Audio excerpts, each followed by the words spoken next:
This line right here could cause a massive failure just because it was clogged. They don't have the experience to actually put it back together, because a lot of these guys that knew about these machines are retiring out. When somebody calls me up wanting to fix something or they want to diagnose their machine, you know, I always ask for pictures. I always ask for like some keywords, what's going on. Like it's like you're going to the doctor and you're explaining why your elbow hurts.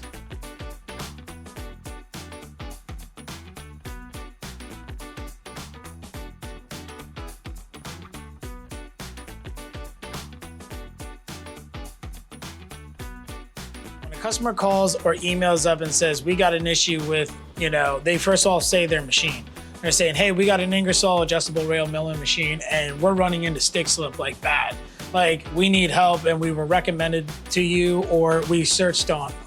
Normally we come by somebody searching us, but then they'll give us the keywords, which is like, we're running into stick slip, or we're seeing a lot of black in our oil, or we got a lot of galling in our waves, or hey, the motor is actually driving and the amperage is going up really highly. Like, what do you think is going on? I always suggest to them and saying, hey, give me a couple of pictures of what you got going on, of the problems that you're seeing. I write down, or they shoot over an email of exactly their witness marks. So like what their grievances is, like what their problems are. They'll tell me all that. I list all those questions down. And then I can kind of decipher, like, okay, like they're getting, you know, high amperage off of X-axis, which is their table feed. That means that, okay, what's the backlash in the gearing?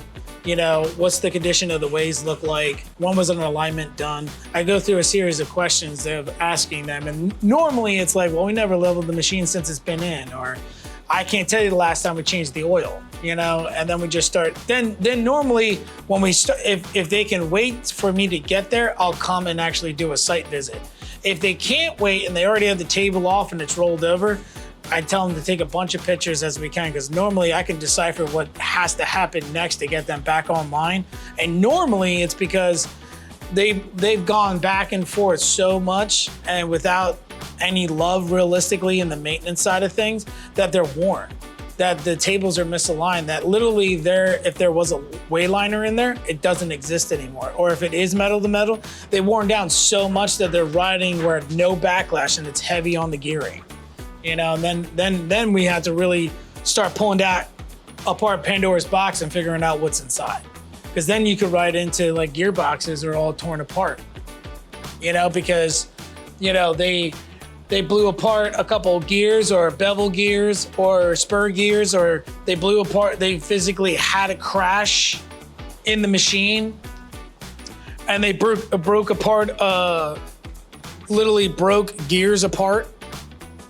You know, and the front part over here, the whole entire gear tooth is physically missing because the table came off of the worm and they decided to push it back on themselves, and they literally drove it back on and it hit the actual tooth and broke a piece of the tooth off.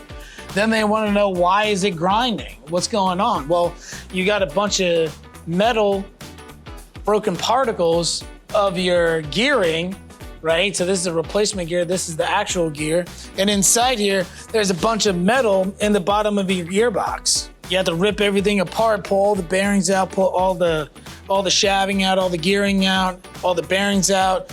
We got bearing failures that we actually pulled out. Then we start really ripping it into it, and that's how we're getting to the nitty gritty of it. Okay, we had to pull the table, we had to pull the gearbox out, we had to pull the racks out, because everything now just compiled on itself.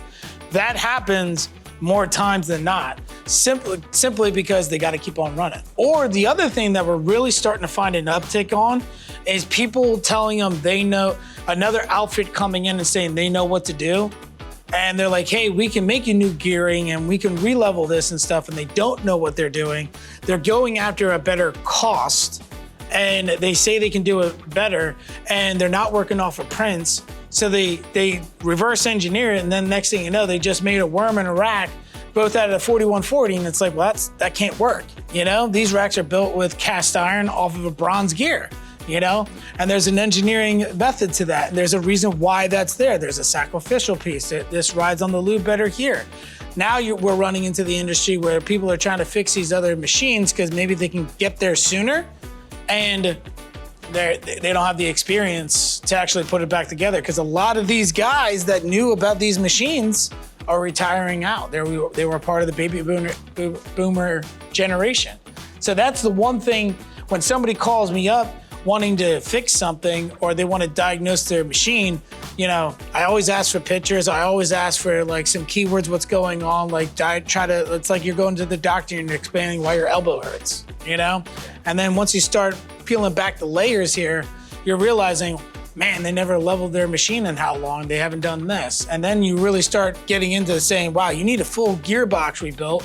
You should go after every other year, leveling up your machine, checking it at least, doing little service tickets like that. And then you wouldn't have to worry about, this line right here could cause a massive failure just because it was clogged. It wasn't feeding the bottom bearing at all. And that broke. And then the whole gear train started wearing harder on the spur. Then the bronze was getting, the bearing was getting starved. Then it was like riding hard literally on the brass bearing.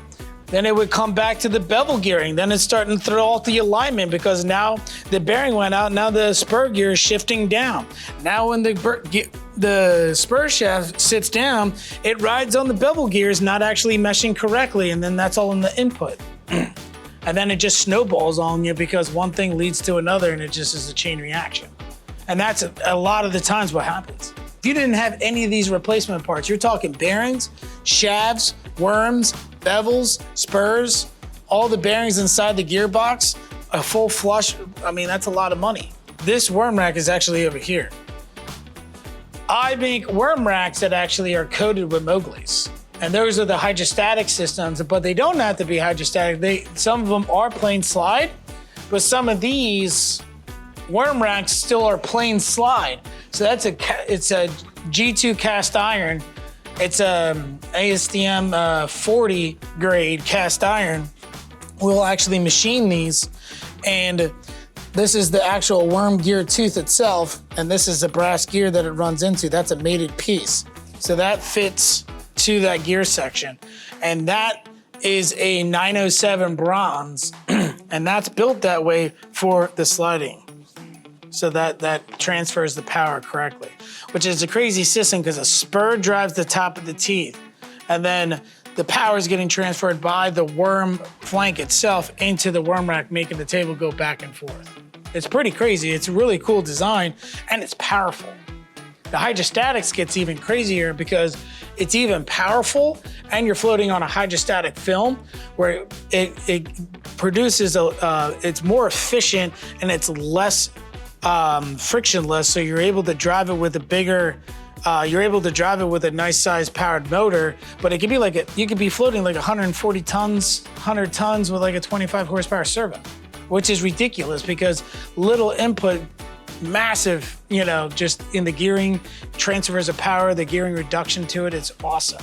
But the Mowgli's and the precision of the surfaces, the molding tight of the surfaces gets you that precision, which gives you that efficiency, which gives you that frictionless motion. And that's all what helps transfer that power and helps the efficiency of that machine work even better. And it's just one of those things that you're able to get economical precision, which is crazy. Trying to machine all those surfaces would be very costly. I don't even know if that exists. So that's that in a nutshell.